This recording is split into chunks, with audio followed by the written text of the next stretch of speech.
Oke guys, ketemu lagi dengan saya di sini di Pita ID Channel. Jadi pada kesempatan kali ini saya akan membahas lagi mengenai jurusan Sistem Informasi.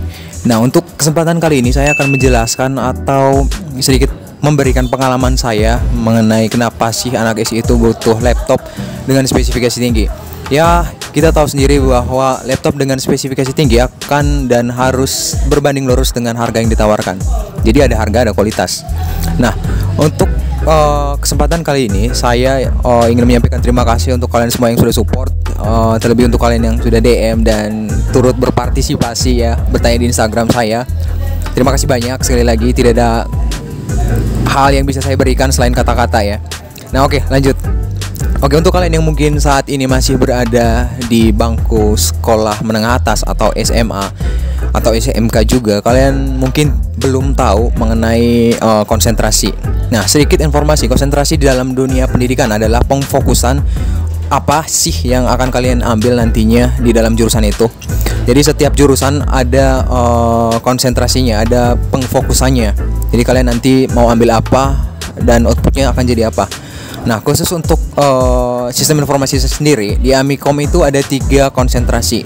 Ya, saya tidak tahu kalau misalkan di universitas lainnya. Cuman kalau misalkan di Amikom itu ada 3 konsentrasi ya. Nah, untuk konsentrasi sendiri ini tiap kampus itu beda-beda. Jadi kemarin saya sempat bertanya ke teman saya yang kuliahnya di Malang. Dia bilang sih konsentrasinya beda dengan konsentrasi yang ada di Amikom. Nah, khusus untuk Amikom sendiri itu ada 3 konsentrasi. Ya, untuk konsentrasi pertama itu ada konsentrasi kreatif multimedia atau di Amikom sendiri sering disebut dengan multimedia. Nah, yang kedua ada financial technology dan yang terakhir ada e-commerce. Nah, yang pertama itu adalah kreatif multimedia atau multimedia. Nah, untuk kreatif multimedia ini biasanya sih teman-teman saya itu jadikan sebagai pelarian. Pelarian di sini maksudnya adalah ketika kalian tidak begitu hebat dalam dunia coding, kalian akan berpindah haluan ke multimedia ini. Karena ya multimedia tidak begitu memusingkan, tidak begitu banyak coding di sana. Walaupun bukan berarti tidak terlepas dari coding ya. Masih ada coding tapi tidak sekeras kalau kalian ngambil konsentrasi di luar dari kreatif multimedia. Nah, untuk kreatif multimedia sendiri ini kalian perlu menyiapkan laptop dengan spesifikasi tinggi. Ya, kalian tahulah kalau misalkan spesifikasi tinggi itu kalian butuhkan untuk ngerender video, untuk mendesain. Dan untuk desain dan render video kalian butuhkan spesifikasi laptop yang minimal RAM-nya 8 GB. Oke, mohon maaf sebelumnya kalau misalkan agak sedikit bising ya. Jadi saya bikin videonya ini di luar kos, jadi ya sorry kalau misalkan rada bising. Nah, oke, lanjut. Bicara soal multimedia tadi ya, jadi multimedia tadi kalian akan belajar desain dan editing ya, khususnya animasi. Nah, untuk animasi ini kalian butuhkan spesifikasi laptop atau PC yang besar, minimal RAM 8 GB karena ya rendernya itu berat men. Nah, oke, lanjut. Dalam konsentrasi ini kalian nantinya akan menggunakan seluruh software dari keluarga Adobe. Ya, ada Adobe Photoshop, ada Adobe InDesign, ada Adobe Premiere Pro dan masih banyak lagi. Nah, saya sebut satu contoh saja ya. Kalau misalkan kalian pakai Adobe Photoshop ya, itu fine-fine saja sih sebenarnya, asalkan jangan yang Adobe CC ya, karena itu rada berat. Nah, untuk yang Adobe Photoshop CS6 itu kemarin sudah saya coba pakai atau sudah saya coba gunakan di laptop Windows 7 32 bit RAM 2 GB dengan dual core. Ya, jadi kemarin masih bisa jalan sih dengan aman, dengan baik. Cuman kendalanya di desain saat saya editing itu layarnya kurang apa ya? Kurang enak. Jadi kayak akurasi warnanya itu kurang. Nah, di sini kalau misalkan kalian kuliah di sistem informasi, saat kalian desain, kalian harus menggunakan laptop dengan tingkat akurasi warna yang sangat tajam. Artinya kalian harus menyiapkan budget lebih untuk invest di monitor. Nah, selanjutnya itu di bidang desain ya. Jadi di multimedia itu ada desainnya juga. Nah, selanjutnya untuk kalian yang nanti fokusnya ke animasi, ya, jadi di animasi ini kalian sorry kalau misalkan rada bising. Oke, jadi di animasi ini kalian bakalan menggunakan Adobe Premiere Pro, kalian akan menggunakan Adobe After Effects dan keluarga Adobe lainnya. Nah, ini untuk Premiere Pro sendiri kalian harus menyiapkan laptop dengan RAM minimal 5 GB. Dan kalau misalkan kalian install After Effects juga di device yang sama atau di laptop yang sama, otomatis kalian tidak boleh hanya menyiapkan RAM 5 GB tadi saja. Kalian juga harus menyiapkan ya minimal 8 GB lah. Syukur-syukur kalau bisa 16 GB. Jadi itu bakalan ngebantu saat proses kinerja kalian atau saat kalian ngerjain tugas atau saat kalian ngediting. Nah, selain didukung dengan RAM tadi, kalian juga harus menyiapkan laptopnya itu dengan VGA card yang bagus. Minimal ya VGA card 4 GB lah, itu sudah cukup. Dan untuk prosesornya sendiri sih ya kalau bisa nih, kalau kalian pakai Intel, kalian sediakan Intel Core i5, dan kalau kalian pakai AMD Ryzen 3 udah cukup kok, itu udah cukup kencang. Nah, jadi untuk rendering itu bakalan ngebantu banget. Nah, lanjut nih. Sekarang kalau misalkan kalian ngambil konsentrasi financial technology. Nah, untuk financial technology ini itu konsentrasinya itu fokus ke bidang digital, keuangan.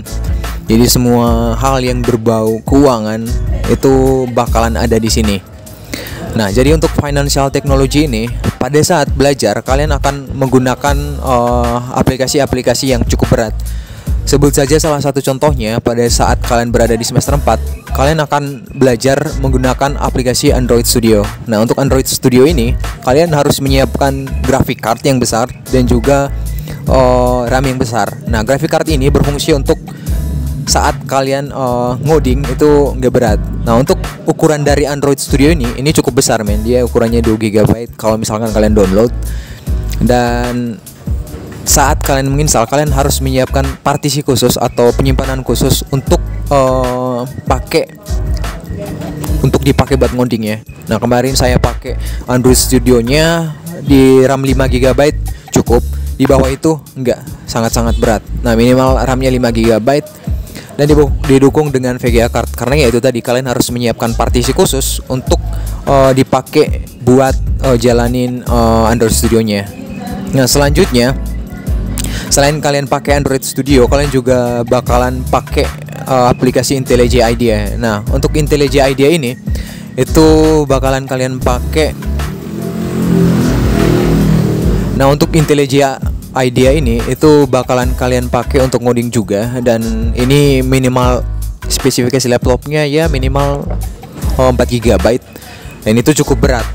Nah, khusus untuk konsentrasi ini, kalian nggak begitu harus menyiapkan laptop dengan layar atau akurasi warna yang cukup baik. Jadi kalian hanya perlu menyiapkan laptop dengan spesifikasi layar standar aja, itu udah cukup. Karena itu nggak kalian pakai buat desain, itu kalian pakai buat ngoding.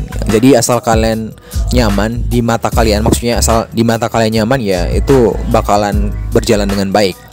Nah, selanjutnya untuk e-commerce. Nah, untuk e-commerce sendiri ini sebenarnya dia sama kayak Fintech. Untuk aplikasi codingnya juga sama. Kalian juga bakalan sering berhadapan sama Android Studio dan juga IntelliJ IDEA buat belajar coding.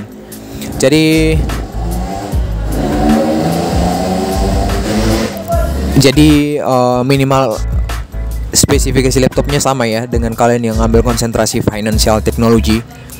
Nah, untuk e-commerce sendiri ini itu fokusnya ke dunia marketplace atau dunia startup ya. Saya langsung sebut saja contohnya, kalau misalkan kalian masuk di e-commerce sendiri, kalian bakalan dilatih untuk ngebuat website. Nah, contoh website yang sering kalian gunain ya kayak Shopee, Bukalapak, Tokopedia, dan marketplace lainnya. Yaitu bakalan kalian sering gunain ya. Maksudnya itu sering kalian pakai di kehidupan sehari-hari. Entah itu kalian pakai buat beli baju, handphone, dan lain-lain. Jadi intinya e-commerce itu fokusnya di bidang itu ya, di bidang marketplace dan ya web buat jualan. Nah, oke guys, jadi kesimpulannya di sini untuk kalian yang ngambil jurusan sistem informasi ya, kalian harus menyiapkan perangkat atau budget lebih untuk investasi di device kalian. Ya, kalian bakalan pakai laptop itu. Mau kalian masuk jurusan sistem informasi dengan konsentrasi multimedia, e-commerce ataupun fintech, ya kalian harus menyiapkan budget juga untuk investasi device kalian. Kalian harus menyiapkan budget untuk beli perangkat, beli laptop. Dan ya handphone sih nggak terlalu penting, cuman ya device ini penting banget cuy. Soalnya apa, itu bakalan kalian pakai untuk menunjang perkuliahan kalian. Jadi kalian juga bakalan belajar menggunakan komputer atau laptop. Jadi ya kalian harus menyiapkan budget untuk itu. Nah selanjutnya untuk device-nya sendiri itu tadi, itu harus banget ya ada dan wajib punya. Soalnya di kampus sih sebenarnya ada, kalau di Amikom ada sih lab buat praktikum. Cuman ya itu nggak bisa kalian pakai untuk belajar. Jadi kalian harus rolling dulu buat ngegantiin teman-teman dari kelas lain. Jadi nggak setiap hari kalian bisa pakai. Nah oke guys, sekian dulu video dari saya. Like jika Anda suka, dislike saja jika Anda tidak suka. Kita ketemu di video selanjutnya. Terima kasih buat kalian yang udah subscribe. Bye.